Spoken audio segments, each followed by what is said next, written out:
What's the dear? It's your host today, This your boy Brian, and this is JegnaTalk for youth by youth on JegnaFest Worldwide Radio. the #1 teen show in the Midwest, globally broadcasted on 152 radio stations.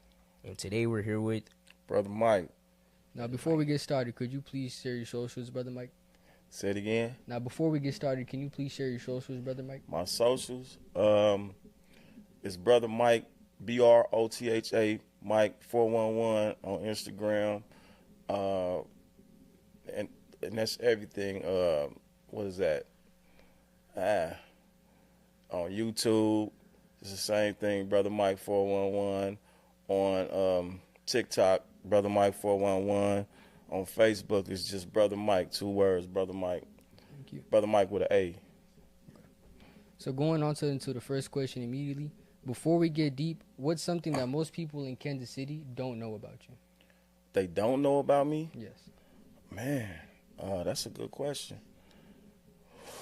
A lot of people now in Kansas, well, I ain't gonna say that because I'm thinking about from older, but people like y'all don't know, like y'all age don't know where I actually came from and everything that I was into before actually, for now, so, just my background, from the streets and all that. Right. So a lot of people don't know that would know me now as who I am now, So knowing the old you, like. Well, I'm saying people like y'all age, people you guys age, the newer generation wouldn't know that about me, you know what I'm saying? Yeah. And so, yeah. I understand. So, all right, if your life was a movie, who would play Brother Mike? Who? Yeah.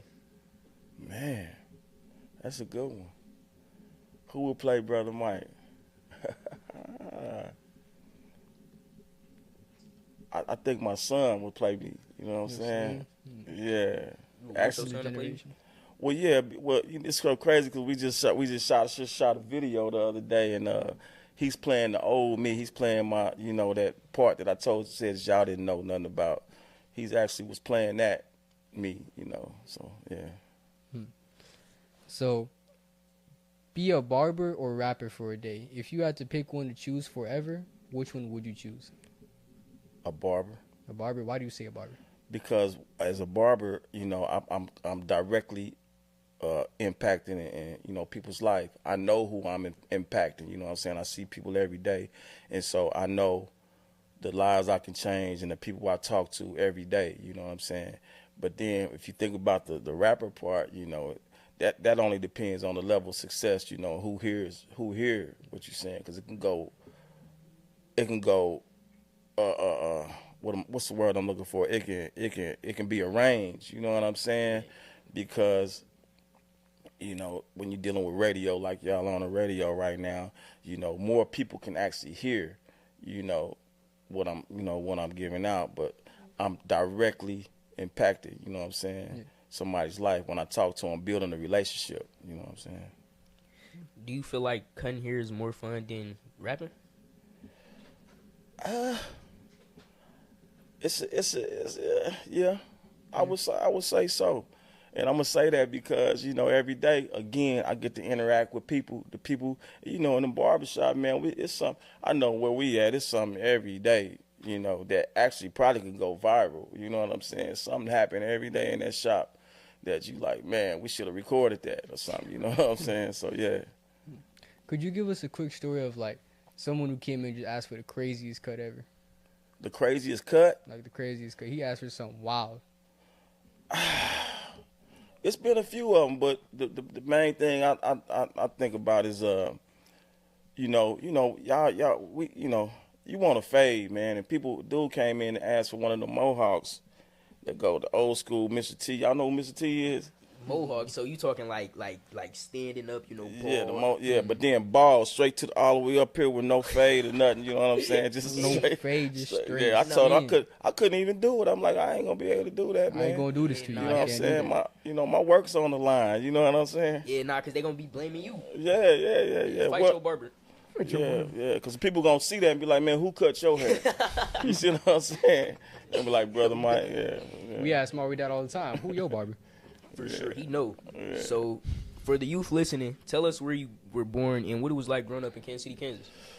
I was born in Kansas City, Kansas, off of 9th and High School, a couple blocks off Quindaro. And it was back when I was growing up, it was more, you know, it was more community like Bill, you know what I'm saying? We can go, I can go out my house and the neighbors could, they could actually discipline me, you know what I'm saying? And then call my parents and then be like, and then let them know, hey man, dude was over here tripping. He was, dude was over here off the chain. But actually, so I grew up with my grandmother, so I really didn't have my parents, but my grandmother, they could call my grandmother and be like, hey man, dude around here tripping, and she knew about it, whatever I did in the neighborhood before I got home, you know what I'm saying, before the cell phone. And you know what I'm saying, and walking home not knowing. Yeah. I'm all on bumper as soon as you walk through the door. Yeah, on your head. You know we're coming for you. Yeah. So growing up, what kind of kid were you? Were you always like some type of quiet kid or an energetic, outspeaking kid? No, I was real quiet, real quiet. Didn't talk a lot at all. You know what I'm saying? I think that's where my writing skills came from, because I observed everything and just took it in, you know what I'm saying, and had like a picture of it in my head, you know what I'm saying? So I didn't do too much talking. It wasn't till I got way older that I actually became like a social guy. Yeah, I feel that way.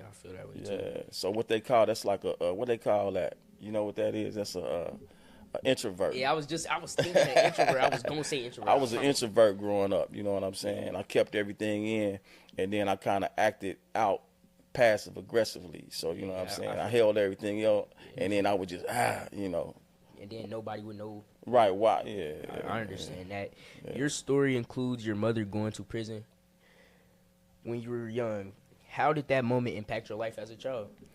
It kind of messed me up, because before that I was pretty, I was deemed pretty smart dude in school and all that, but when she went to prison, I didn't even know it until later on, looking back, that it had affected me in a way that I started acting out. I started, my grades went down. I really just didn't care, because I'm like, that's all I had. And even though she wasn't there per se, because I lived with my grandmother, just the times that she would come around would make me feel, it had me feeling a certain way. And so when she went to prison, man, it kind of turned me toward other stuff. You know what I mean? Yeah. Makes sense. That's real. We heard your... Yeah, so we heard your grandmother played a big role in raising you, right? Yeah. What are some life lessons that she had taught you that still guide you today? Life lessons? Life lessons, yes. Man, that's good, man. My grandmother was, first of all, I got to tell you a little bit about her. My grandmother was like she kept foster children, right? And so for a long time, I was the only child with my mother, so about 9 years. And when I turned 9, my grandmother got these foster children, right? And so in that, man, what she taught me without even saying nothing, because sometimes you can have people say something to you, but just she showed me how to care for the community, because our house was like an open house, so everybody in the hood, anybody could come and stay. My mother had people she met in prison that would get out and come stay with her. She kept a lot of foster children and then cared for them like she was her own. She actually adopted a few of them. So just caring for the community, like when people would die in the community, she would send us around. It was embarrassing, but she would send us around with a note, saying, asking people to donate so that, people could take care of the people's burial and stuff like that. So the life lessons I learned from her was just make sure you take care of the next person. You know what I'm saying? Make sure that you have an impact on the next person. Love people genuinely. You know what I'm saying? So that's what I took from her. You know what I mean? So your grandma had foster kids, and we heard she used to make y'all put on performances in the living room. What you remember about those performances? Well, she would wait till people came over. You know what I'm saying? Every time somebody came over, she was like, she wanted me to do something. This dance. Yeah, do a dance or something. You know what I'm saying? You know what I'm saying? Dance. And so back then, she was trying to, I think, how she was looking at Michael Jackson's and them family and trying to kind of, you know what I'm saying? shape hers. Yeah, shape us into something, because there was so many of us. It's like we might as well get to it, you know what I'm saying? And then she was like, she worked at this toy company called Beloved Toys, and so she used to sew, and she used to make outfits. She used to try to make us outfits and stuff like that, and get us, you know, to perform when people came by. You know what I'm saying? Yeah. Y'all was performing. Y'all feel like the performances was tough? Did y'all feel like y'all was doing good? Oh yeah, you think you doing a grand when you know, but it wasn't nothing. We just was around there just doing a bunch of stuff. Just having fun. Having fun. Yeah, it was fun though. Yeah. So, what is one lesson your grandmother taught you that you believe every young person needs to hear today?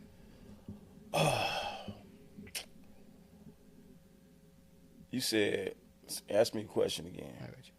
So, what is one lesson your grandmother taught you that you believe every young person needs to hear today? She taught me about prayer. Prayer. You know what I mean? And I'm gonna tell you how she did that. My mother, I told y'all, she was be in and out, right? And my grandmother was like, well, you know, if you want your mama to come home, pray. And I went, and I think I was about 5 years old when she showed me that. And I went in there and prayed. And next morning, my mama was home, right? And so from that point, I always believed in prayer. You know what I'm saying? No matter what I was into, no matter what I was doing, I always believed that prayer works. You know what I'm saying? Yeah. Where did you attend grade school? Hawthorne Elementary. Hawthorne Elementary. What about middle school? You went to Northwest? I went to Eisenhower. Eisenhower? Now I'm going to tell y'all the story. Can I tell y'all something about Eisenhower and why I went to Eisenhower? Yeah. Because what happened, I'm going to give y'all some history here. So the year that I went to Eisenhower was the first year that they started having the 6th grade in Eisenhower. And so what it was they called this the North End down here, or where I lived at. And so, but where Hawthorne was, those were all black schools, right? And so that was the first year they started busing us to integrate with other people, with white people, you might as well say, to integrate. And so that year is when they bust us out there. So the 5th and the 6th grade, like when I was coming from the 5th to the 6th and the 6th going to the 7th, it was 2 classes that went to middle school. So I went to Eisenhower, and that's when they did so out there, a lot of the white people didn't want us coming out there with them. So a lot of them moved to Johnson County out south, and they called that white flight. You know what I'm saying? Like, you know, people going south, you know how they say go south for the one, but that's what it was. And so they called it because they didn't want us going to school with their kids. And so that's why you can feel that tension when you go to Johnson County go south as opposed to going north. Yeah. So. Hold on. What high school you go to then? High school? Yeah. I went to Washington, then I went to Wyandotte. You went to, all right, so hold on. Hold on. Let me just stop it right there. Because, you know, me personally, for me, before I moved across the water, you know, Northwest, since 6th and 7th. Okay, yeah. And I went to New Chelsea Elementary. Yeah. So you feel me? Eisenhower, nah. Well, all my partners, everybody I knew that I rock with, they went to Northwest, and I went to Eisenhower. Yeah. You know what I'm saying? Crazy. Yeah. The only one I'd be happy to go with, bro. Yeah. You said Washington. But when I got to Washington, I had to go to Wyandotte because I was like, I can't keep doing this. You know what I'm saying? I got to get up to Wyandotte, man. Yeah. I have to make it to bro them. Go ahead. I mean Washington didn't put enough work for him. That's his school. You know, he went there too. You know, where? Washington. Ain't nothing wrong with Washington. I'm just saying, you love Washington. my people was at Wyandotte. That's all I'm saying. Look at Mo just smiling. Mo just smiling. Yeah. You know, he's a bulldog. Yeah. All right. So growing up, were you into sports or were you into like music or anything that kept you active, like any athleticism too? Both. I played. I played. Like in grade school, I played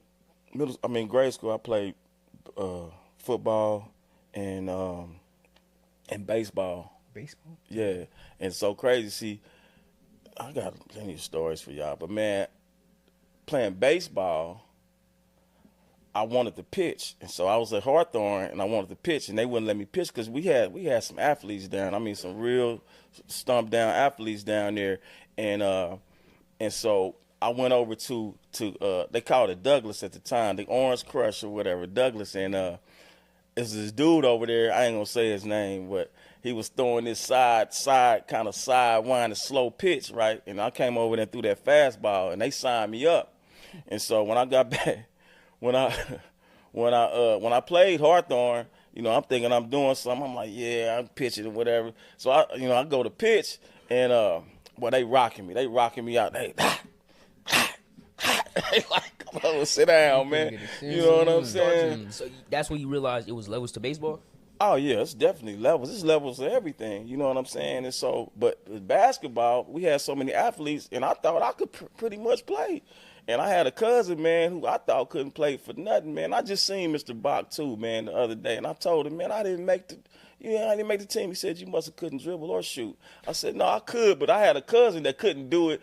And he made the team, and I didn't. He said, we was the only one that had 3 teams. I was like, boy, you make me feel bad now. I feel worse. You know what I'm saying? Knowing somebody who worse than you made the team and you didn't? It was tough. Maybe I wasn't as good as what I thought I was, huh? Slime. I would have slimed him out right after that. Yo. You know you suck at basketball. How you make the team? And I didn't, and I know I'm way better than you. Right.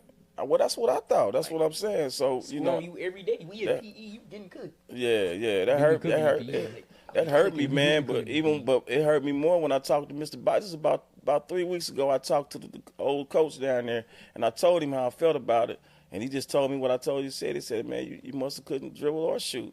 And that made me feel worse. I'm like, wow. Just telling that straight to your face, it's like straight so tough back then. Yeah. Now they saying you couldn't dribble or shoot. That's what they were saying. I ain't gonna lie, you not left out. I could dribble, but I can't shoot. I ain't gonna lie. But I could shoot. I could dribble, but I'd be messing up. Like it's always just it's weird. Yeah, like I could handle the rock. I had like a Steph Curry handle where it was like a what do you call it? Escape handle. Yeah, escape handle as opposed to like but I could shoot now. I could shoot. Yeah. How long did it take you to learn how to shoot? It took a little while. It took a time because I was little. I was kind of like you. I was little, so I had to kind of bring it from the hip. You know what I'm saying? But so I had to learn, and then when I get to the hole, I had to learn how to get it up quick, and I had to learn how to get a quick release because I was always smaller than everybody. You know what I'm saying? Getting blocked all the time, it's not fun. Yeah, so I had to learn how to get around all that. Yeah, all that. Sauce it up a little bit, but who were some teachers or coaches or mentors who saw something special in you that you still remember? Man, my first grade teacher, Miss Montgomery, man, and it's so crazy because I could see her right now today, and she still remember who I was. She still remember. I still remember her, and it was because of the way that I thought that she actually cared. You know what I'm saying? And I try to implement that in my life now, man, just to you know, people don't care unless they know you care. You know what I'm saying? It's like people, y'all youngsters like y'all age, man.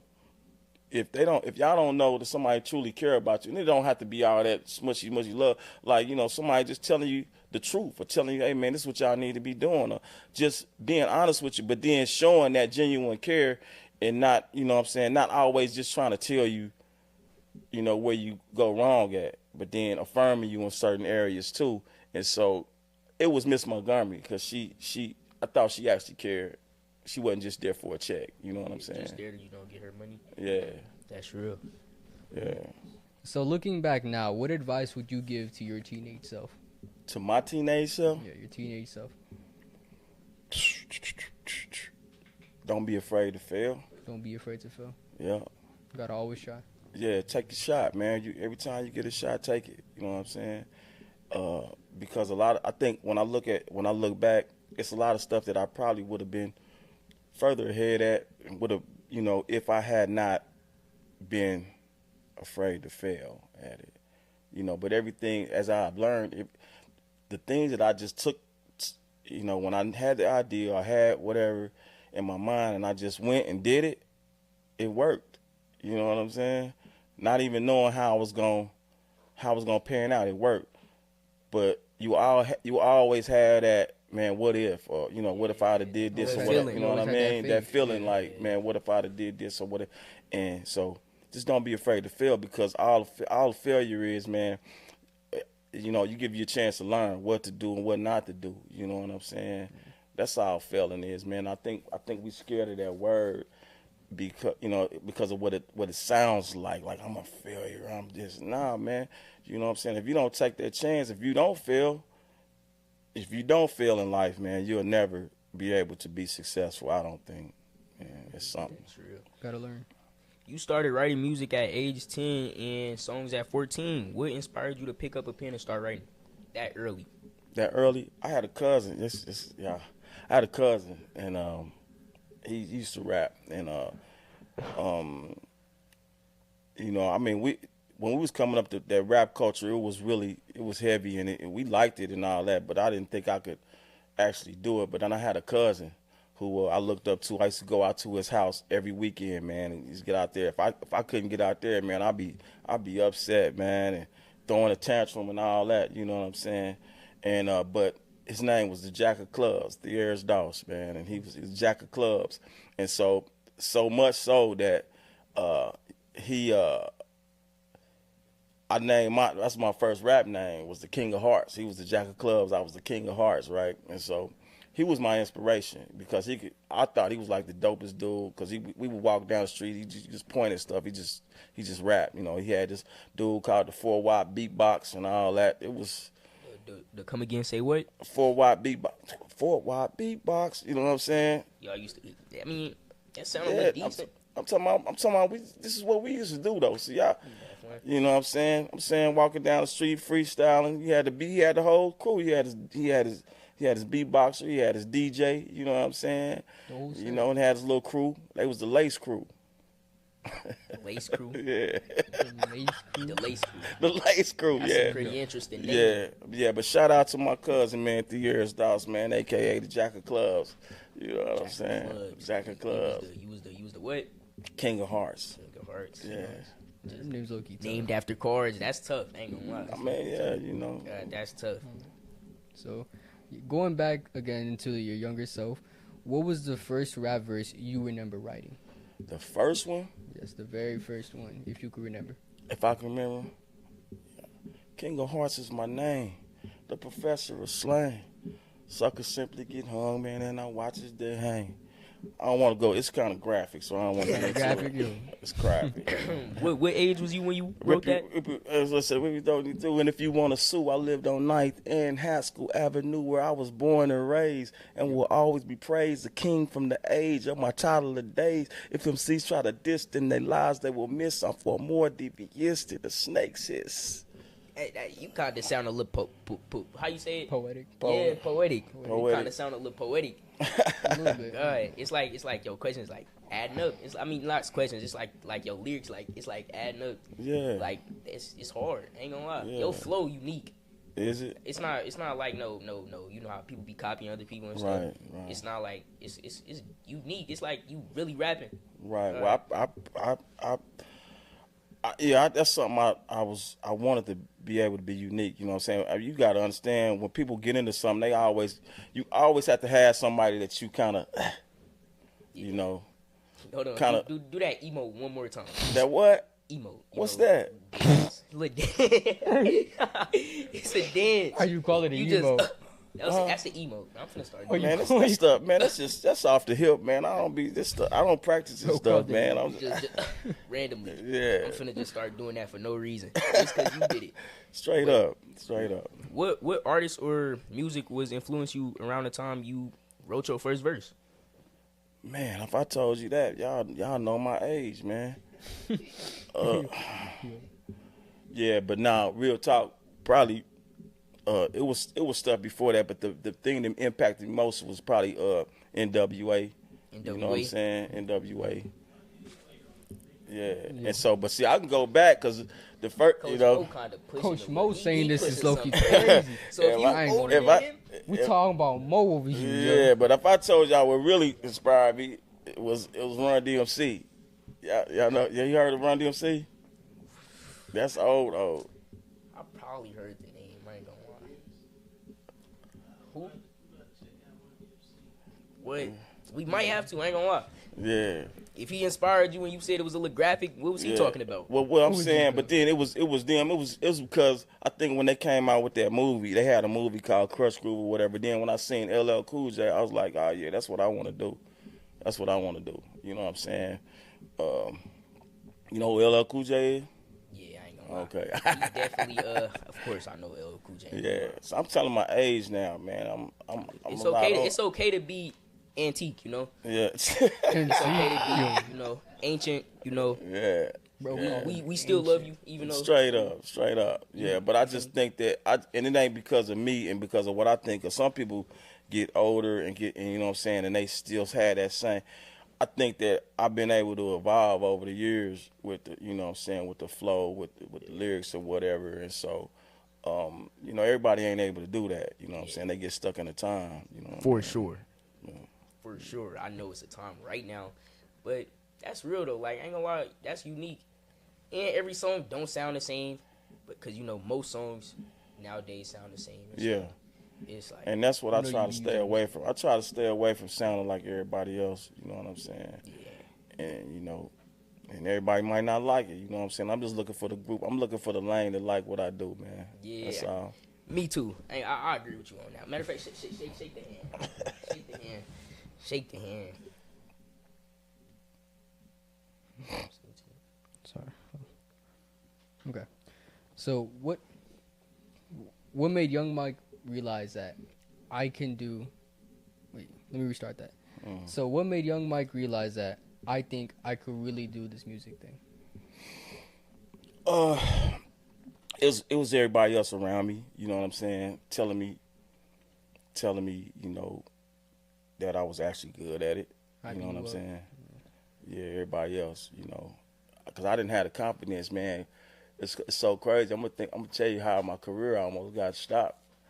I saw we was down. They used to have a teenage club down here at DNA's Tires. They used to be down here on 10th Street, right? And I seen a young Tech 9 down there, and he you know, he had his Tech 9 on. So I didn't know who he was. We had to be like 14, 15 years old, and we know how you going to, you know, how we having a little cipher or whatever, and dudes just start beating on. I said, man, what is that? I said, I got to go back to the drawing board. You know what I'm saying? I got to go try this again, man. You know what I'm saying? Was you shocked? Hey, I was. Extremely talented. And so, but my point is that, but as I continue to work on my craft, I had the people around me telling me, man, you know, you good at this, bro. You actually can do this. You know what I'm saying? You know how you'll have a crew and people that, you know, everybody don't got the type of skill that you have, but Yeah. you know. Yeah, that's real. That's kind of like my situation right now. Mm-hmm. God, you see how I ain't mentioned nothing about rapping, but Yeah. I be, you know, when I get bored, I turn into a rapper. Yeah. Portable studio. You write or you just freestyle? I could do. It depends on what mood I am in. But if I know I don't think I could punch in, I'm gonna write. Yeah. It just depends on how I'm feeling or the beat. Yeah. But I be trying. It's just I be feeling like people don't be looking for real. Yeah. So why would I keep trying if nobody looking? Right. I feel you. You hold on. 18. You used to go by the name Money Mike. Uh-huh. Hold on, I'm tweaking. Hold on. No, that's right. But it like I'm tweaking. What do you mean? 19, right? Oh, 18. 18. All right. You originally went by the name Money Mike. Where did that name come from? Was you really getting money? Really? I mean, you know, the name actually came from my barber. It's ironic, you know, that I'm a barber, but it came from my barber, James Anderson. He makes you ever heard of James Lemonade? James Lemonade. Yeah, James Lemonade. Yeah. So he used to cut my hair when I was a teenager, and I used to come in. He'd be like, "Money, money," and then and they start catching on, and people just start calling me Money Mike. And then what's so crazy is that now I'm feeling like I gotta live up to that height. You know what I'm saying, Money Mike. Whatever thought in my thinking thought that I had to live up to. You know what I'm saying? Because even at 14, my grandmother had told me like, hey, you know, I was on my way to Eisenhower, and she was not Eisenhower. I was on my way to Washington, and she was like, and I wanted some Nikes. My homeboy, and then they had them Nikes, and she was trying to give me them Pro Wings, and I'm like, man, I can't go to school with them Pro Wings on, man. And she said, well, you're gonna have to go get them yourself. You know what I'm saying? And so that kind of put that, hustle in me. Then him giving me that name, my barber gave me the name to answer your question, and then I felt like I had to live up to that hype. So yeah, I had, yeah. I'm Money Mike. Yeah, Money Mike. Yeah. How did it feel hearing yourself on a record for the first time? It felt weird. I mean, I don't know if you ever recorded yourself and then listened to it. You know what I'm saying? You don't sound like I'm talking now. Yeah. Probably ain't gonna sound like what I think it sound like. You know what I'm saying? That makes sense. You know, it sounded weird to me. You know what I mean? Weird. You don't lie. And the first time we did like a demo, I did like a demo tape. You know, and I was like, man, that don't sound like me. But you know, it's just weird. It's a weird feeling. Yeah. Was it tough though? It wasn't. That was tough. Yeah, it was. But you mean tough like what? Like hard. Like yeah, it was hard. Decent. Yeah, it was hard. Oh, you wildin', yo. Stop, Mari. So tell us about your first song, Step to This, appearing on the Scanless Kansas compilation. So yeah, Step to This was the first song I actually released on, like you said, the Scanless Kansas compilation with Third World. It was a couple of guys, few guys, man, some from the projects, and most of them was from the projects, and they had this. I had this dude named Josie Wells. He came by my house one day and was like, "Hey man, we doing this song, this compilation, man. We want you to be on it." You know what I'm saying? And a song called "Step to This," and so the compilation in Kansas, a lot of people once we recorded and did everything and got it out here, man. You know, a lot of people was riding around. That's back when we had the cassette tapes. Y'all know something about cassette tapes? Y'all know that? Okay. Cassette tapes. And so we had the cassette tapes and but a lot of people was bumping that around the town. You know what I'm saying? You know what I'm saying? And so it was dope to hear. Actually, that was the first time I actually would ride. You know what I'm saying? Would hear somebody ride past and actually playing my song. You know what I'm saying? That was a good feeling. It was a good feeling. Yeah. How'd you feel when they told you that they wanted you to be in the compilation? What was your exact thoughts? I didn't really feel no type of way about it. You know, I just thought I thought I was dope. You know what I'm saying? And I thought that I thought this was gonna be the beginning of something great. You know what I'm saying? That was pretty much what I thought. Yeah, it wasn't no. Yeah. It wasn't no exciting thoughts. It was just like, let me put the song.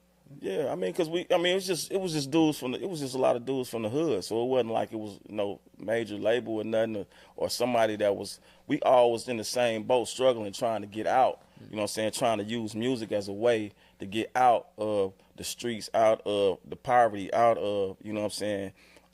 Like an escape, you know what I'm saying, from what we really was trapped in, for real. Which I was living in, yeah. Hey, Brother Mike, how you doing? I'm good. How about yourself? Good. I'm BTZ. My first question is, you work with independent label Money Making Records, MMR, and the group Players Association. What was that experience like? What was that experience like? It was a lot of fun. It was a lot of creativity. You know what I'm saying? It was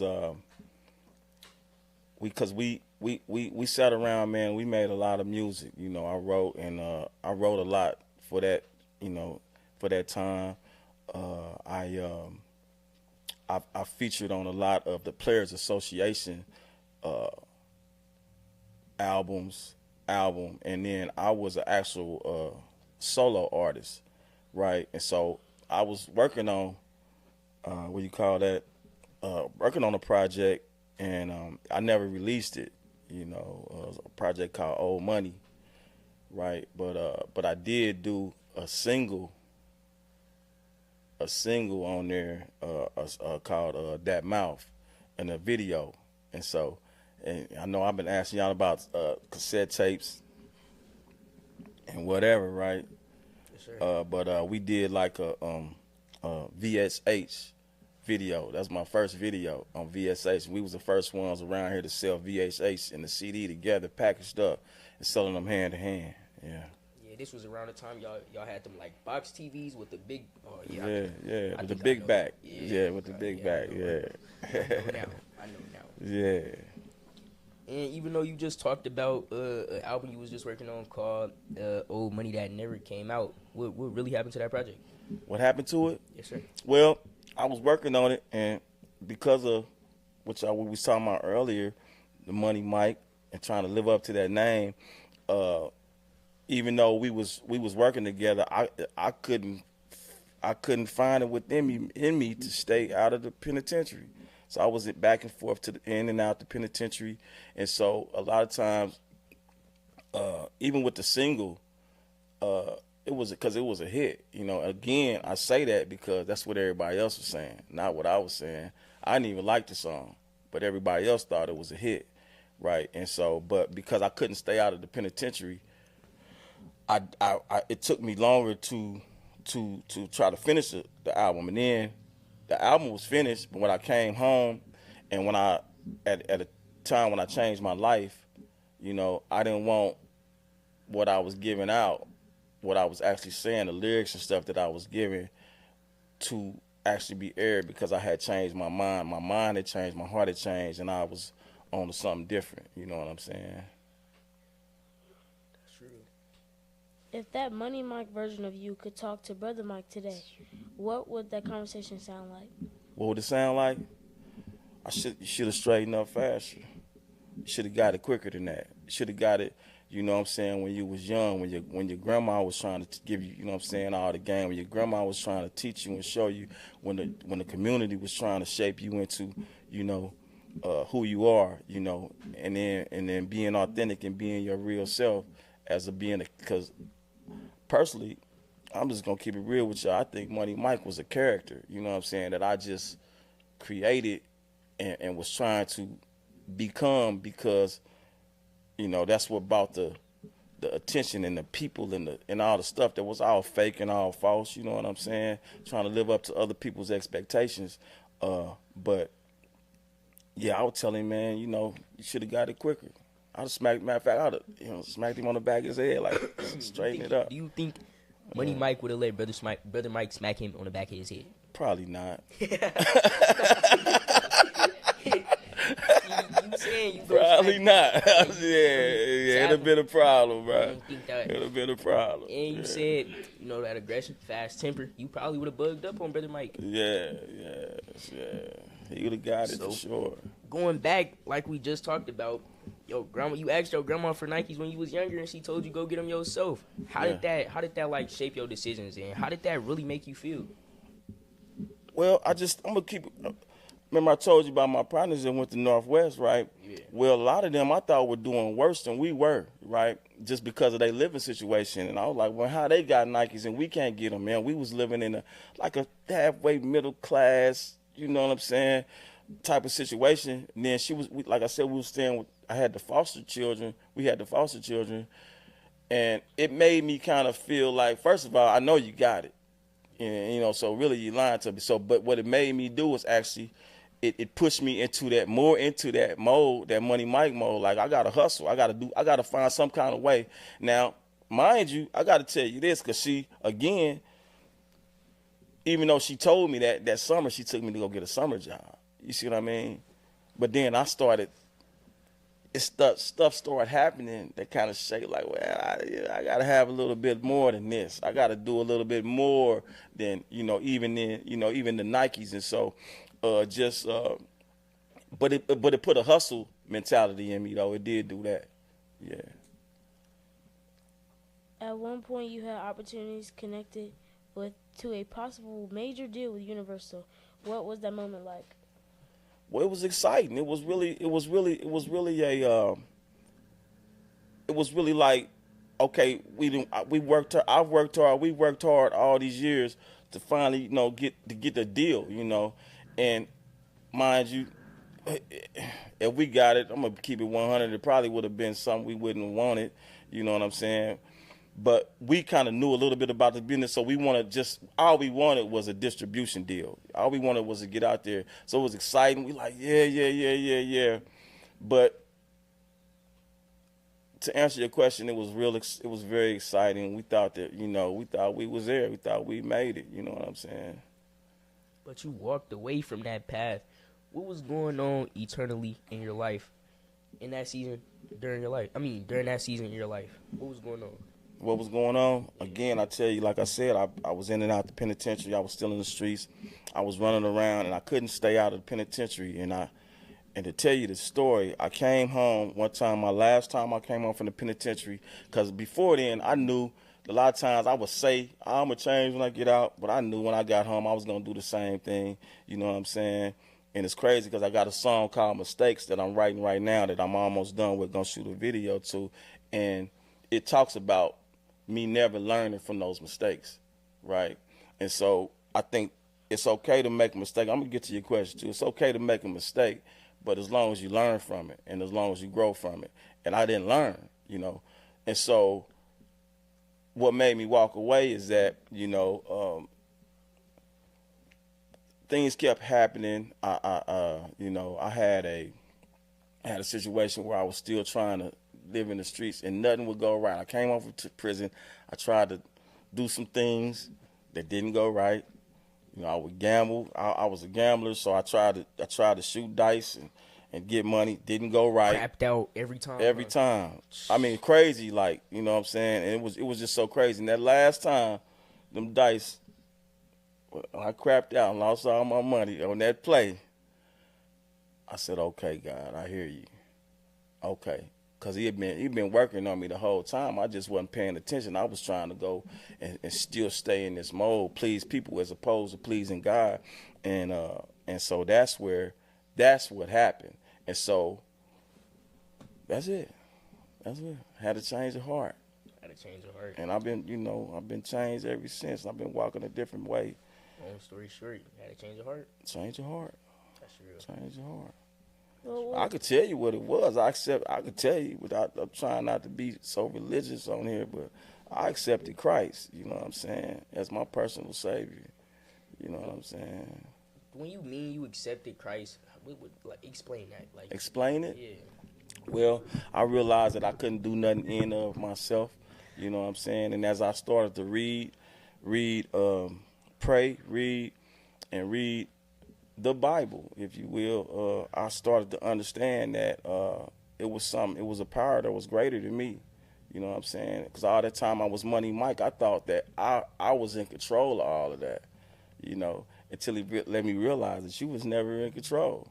You know what I'm saying? And so the thing about when I say accepted, I accept him as being ruler and king. You know what I'm saying? That might not be somebody else's thought or somebody else's, how they view it, but that's how I view it, and that's what helped me, and that's what has kept me all this time. And I don't try to press that on nobody else, but I just give my experience so somebody can make their own decision. So getting a little older, would you want a little church or something? Say it again. Would you getting older? Would you want a little church? Would you want to preach in a church? Preach? No, I don't want to preach at all. You wouldn't want to tell your story? No, I mean, I'm going to tell my story through this music. You see what I'm saying? Makes sense. Yeah, I personally think I rap better than I talk. I tell people that all the time, you know what I'm saying? So for me to be in front of people and speaking now is kind of, I'm a little nervous right now. Can't you tell? Nah. Nervous? But remember I told you I was an introvert, and so I had to learn how to be socially, interactive with people and actually talk and actually say what's on my heart, and become assertive as opposed to passive aggressive like we talked about. Yeah. Go ahead. What was the exact moment you realized your life needed to change? The moment I told you about. That moment when I crapped out on them dice. That's the moment, and I was like, okay, I got to do something different. This ain't gonna work because whatever I'm doing ain't working. I got to do something different. Yeah. What fully led you to commit your faith and begin using your music to glorify God? Well, I was having a hey, again, out of the penitentiary, living with my mother in her basement, and I'm praying and I'm having a devotion, and I'm like, because that's around the time when they had the deal. We had the deal on the table, you know, and I was like, I had walked away from them because I had to change of heart. But then I was, you know, I was talking to God and like, hey, if you don't want me to do this, I won't do it. You know what I'm saying? Because I didn't know how rapping, you know, music, how this rap music would intertwine with, you know, what I had, my recent change. And so, but what I come to realize is that as long as I give God glory in my music, give some type of message of faith, some type of message, moral message in my music, then it was okay that I could still be myself, be who I am, you know, had the same type of swag, all of that, but still had some edgy music, but still have a moral message, you know what I'm saying, that somebody can listen to and maybe, you know, take hold to. Yeah. How did the name Brotha Mike come about?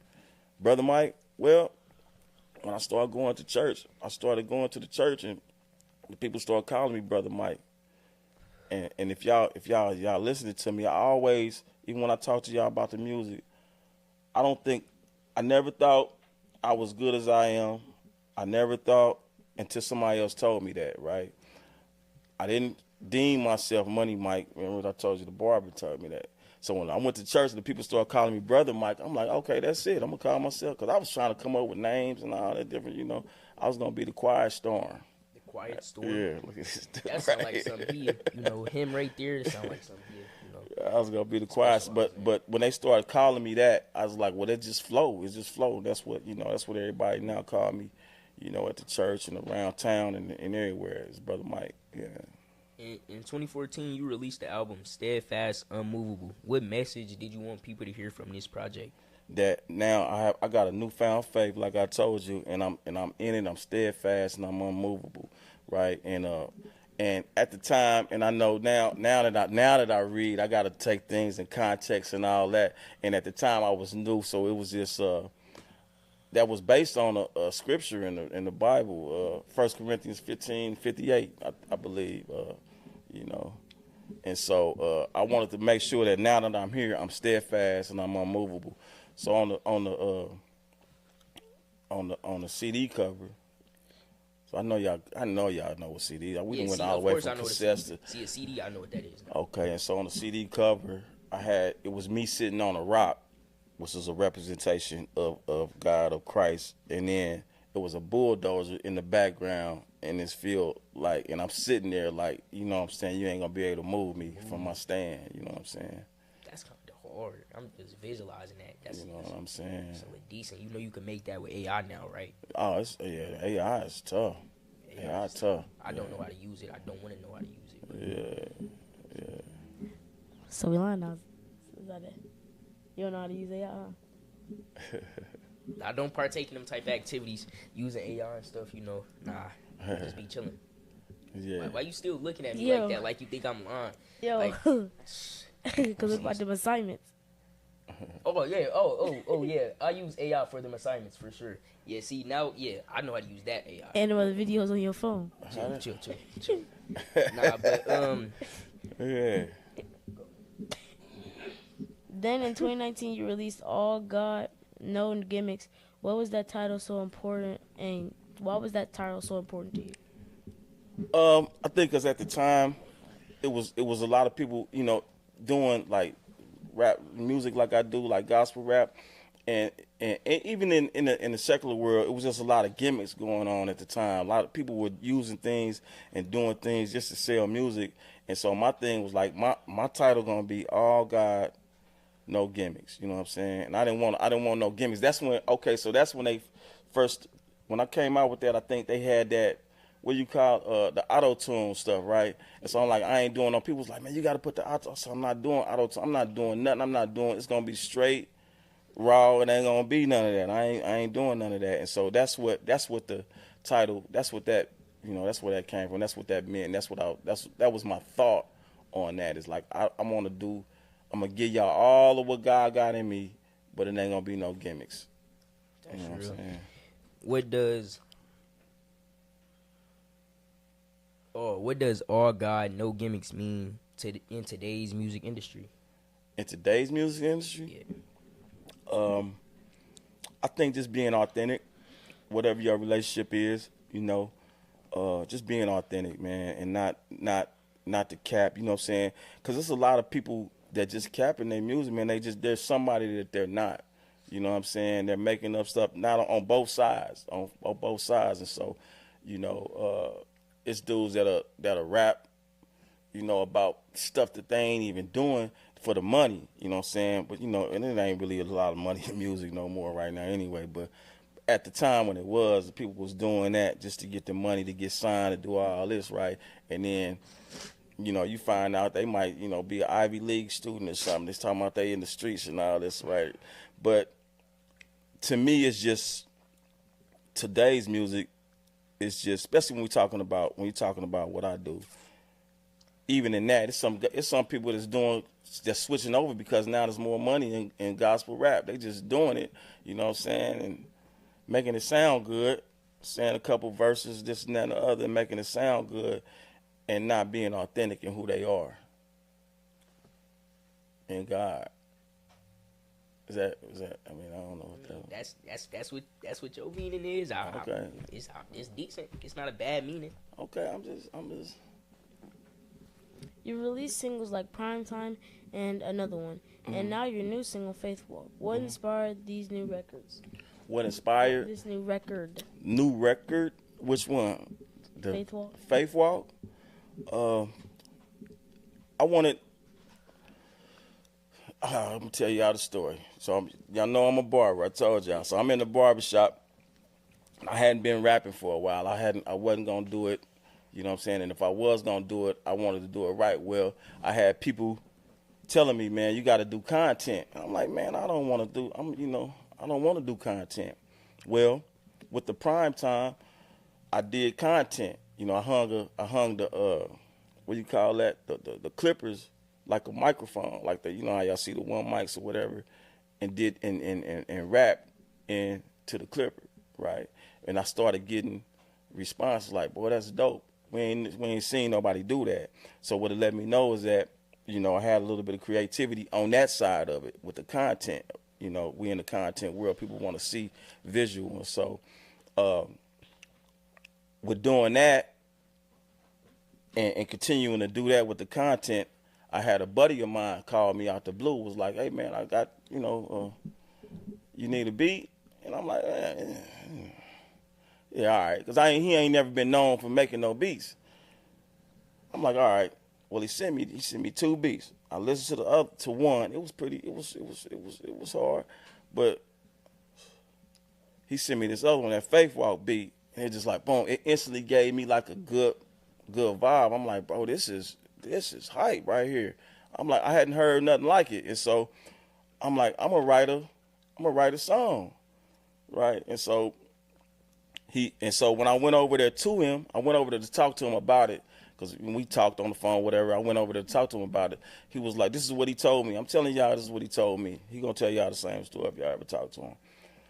I got over there. He said, bro, I was watching you on social media with the other songs that I was doing with the content. He said he was sitting next to his wife, and she was like, who was that? It's like, this is bro I've been telling you about. Blah, blah, blah. He said, this bro I've been telling you about. She said, man, he's dope, right? He's tight. This is what he's telling me. He said, at that moment, he said, I'm telling y'all what he told me. He said, God told him, go make that dude some beats, right?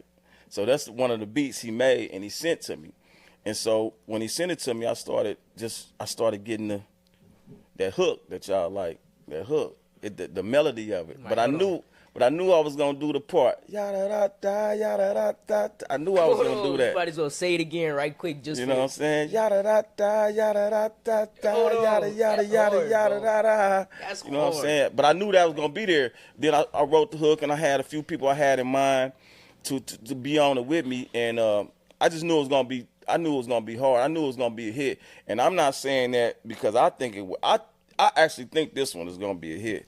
But other people around the town, other people that hear it, it's just automatic. They like, bro, that's dope. You know what I'm saying? So I go with what the people say. You know what I'm saying?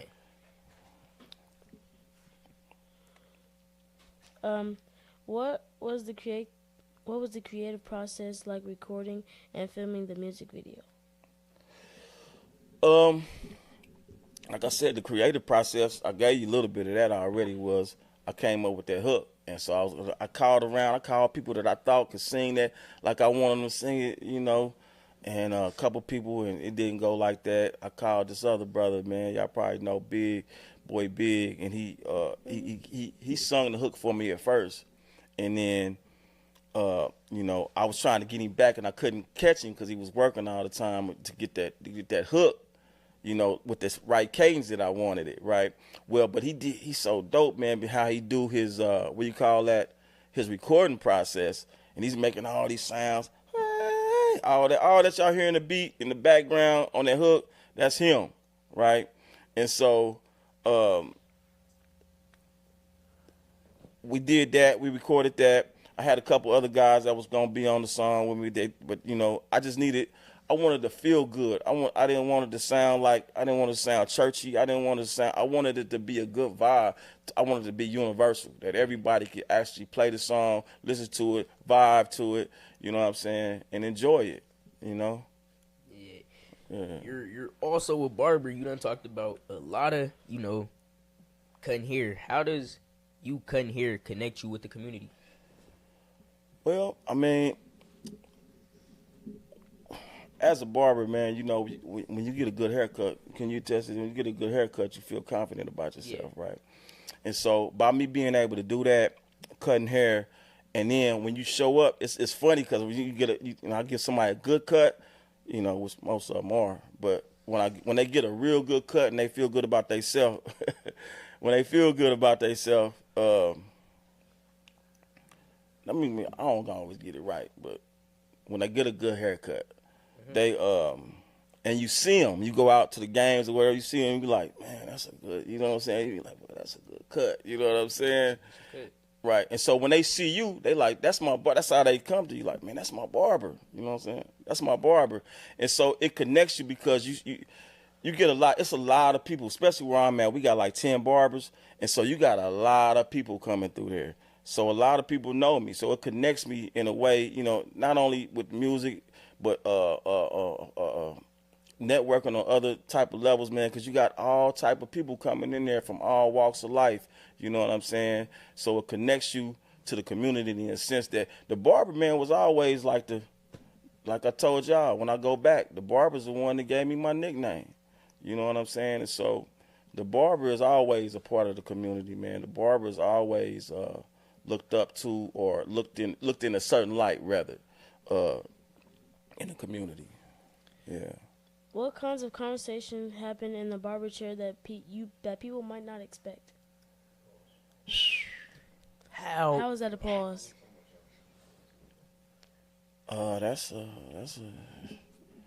It's all kind of stuff. Ain't no telling what might come out, man, in that barber chair and in the barber shop, bro. Ain't no telling, you know what I'm saying? I heard my first argument about LeBron and Jordan when I was in a barber. Yeah. It was chatting crazy. Yeah. But, you know, it just Short ended right after. Short answer, it's LeBron. Yeah. What? Well, that's Short answer, LeBron. Don't start, bro. Well, the thing about it is that'll start up with that's a conversation starter. You know, any sports, but that LeBron, Jordan, you know, it's funny because I got some video of that when dudes was in the barbershop having that conversation, right? It can get heated. Yes, it was heated. It can get heated. And They then just went everybody back go to back to Exactly. Because all it Everybody is go is back your to opinion in the conversation. You know what I'm saying? And I try to stay out of them. I done got into them, and I got kind of heated. And I said, "Yeah, I don't want my blood pressure up like that, man. Talking about sports and somebody who ain't, who ain't affecting my life in no kind of way." So, yeah. What's Michael Jordan? Oh my gosh. Yeah, see. I can't take it. But I not the can't. GOAT, I can't but take he better it. than I the can't. GOAT. In my opinion, let me say it like this. I ain't even gonna give nobody the go because you got a lot of great players. Let me retract my statement. I just thought that Michael Jordan had the best game all around game, if you will. You know what I'm saying? LeBron is dope in what he do and everything that he do. So I don't want to take nothing away from him, but they two different players. They two different type of players. You know what I'm saying? They affected the game and the community in different ways. You know what I'm saying? But I just think that watching him play was, it was good on the eyes, man. You are that, old. You watch the real Michael Jordan basketball game? Yeah. That's crazy. That's crazy, bro. Cause watching I've never seen no real I've never seen Michael Jordan play in a real game. I promise Yeah. you, never. Yeah, I seen him. You didn't either. I was born in 2012. I know I didn't. Yeah, I seen him play in college. You know what I'm saying? I seen him play He North went to North Carolina. Carolina? Yeah, I seen him play. That's You even know, older. I seen him play for the Bulls, and I seen him play when we came back wearing that 45. You know what I'm 45. saying? 45 is not the same as 23. It's not. But it's just he was just. Have you watched? I know you probably done seen some of his tape, man. You know, some of his film, right? Yeah, of course. So yeah, I mean that's all I'm saying. It's just if you just look at his game, I mean, the way he played the levitated. game is just like it changed. It impacted a lot of people, man. Everybody, you didn't hear nobody saying certain names of when he was playing on the court. Like man, Jordan. in that moment, Jordan. I'm Jordan. You know what I'm saying? So what you used to Jordan? You I got did this. that one. Okay. That move. Yeah. I had that down. Jelly, so you could Yeah. Jelly that Left up and hand, under? yeah. Up Up and under, left hand, yeah. I ain't gonna lie, nah. Yeah. But, wait, what's your dominant hand? Just a random, just Right just hand. right hand. I'm left-handed. Lefty, huh? Everybody, nah, yeah, God, Yeah. left-handed. I can, Left-handed. the ball I'ma on the string with this hand. Yeah. But when I get to the paint with this one, it's Yeah. Now, left hand, if you got a game, it look good. Left hand game look good. You know what I'm saying? It's something about them. I just look real smooth with. You know what I'm saying? I feel like I'm flashy. Like Yeah, too flashy. yeah. So my son was left-handed. Rest in peace. He was left-handed. And he shoot that pill, man. But yeah. What's the real difference between the therapy you get in a barber chair and the therapy you get through music? The difference? Yes, sir. In the barber chair, you actually got somebody that's listening. You know what I'm saying, and that can actually give you feedback. But with music, it's more of it's a release. It's just a release. You know what I'm saying, and then waiting for people's reaction. You know what I'm saying, and for somebody to actually react in a certain way, right? To actually react in a certain way to your music, man. That's therapy for me because what I was feeling, I wrote it down, recorded it, and then somebody think it's dope or it was impacted by it. Yeah, that's different. When your family and my fault, I'm doing too much. When your family and community look back at your life years from now, how do you want them to remember Brotha Mike? As having a positive impact on our community, positive impact on young people, positive impact. You know what I'm saying? Like I want them to remember me as I actually helped make some type of change or made things better. I always want to be remembered as I when I came around, he made things better. You know what I'm saying? I don't know if y'all know about Abraham, but Abraham, when he went to a different place, he made things better. 'Cause he built wells, right? And so when he came, if the people didn't have the water or whatever, the irrigation to be able to feed their flocks and all this, because that was their money. That's how they got money. He was able to build a well so the people they had water so they can drink and so they can feed, all of that. to make things better. Yeah, that's why I want to be remembered, like making things better. I'll come around. Building a well. Ain't like that's underground, right? Yeah. You gotta dig. Yeah. Yeah. Tweet. You gotta put in some work. Tweet. Yeah. No, I don't know how he did that. I know his arms was on fire every time. He had to be one of the strongest people back then. Probably was. Building wells. Building wells. Yeah. Nah, but last but not least, what message do you have for young people who feel like their past mistakes define their future? They don't. They don't. And like I told y'all earlier, man, it's okay to make mistakes. It's just as long as you learn from it. So if you can learn from your mistakes, your future would be great, man. You know what I'm saying?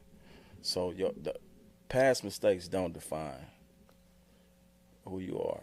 You know what I'm saying? I've been there, done it, and you know, I'm not. You know, I'm okay today. I can actually look at my life and have a look at my life and say that I made something, I did something, not from music, not from being a barber, but from just how I think, just certain things, the inner stuff, the integrity, you know what I'm saying, how I view things, you know, how I treat people, you know what I'm saying, and so that's it. And that's our time today with Brother Mike. We appreciate and thank you for sharing with us. Before we go, once again, Brother Mike, can you please share your socials and where the listeners can connect with you? Yeah, so on all socials except for Facebook, so Instagram, TikTok, YouTube is Brotha, Brotha, Mike 411, and on Facebook is Brotha Mike, 2 words, with an A, Brother with an A. I'm Zade. I'm PTZ. And this has been JegnaTalk for you by youth on JegnaFest Worldwide Radio. The #1 teen show broadcasting on 152 radio stations globally. We out here.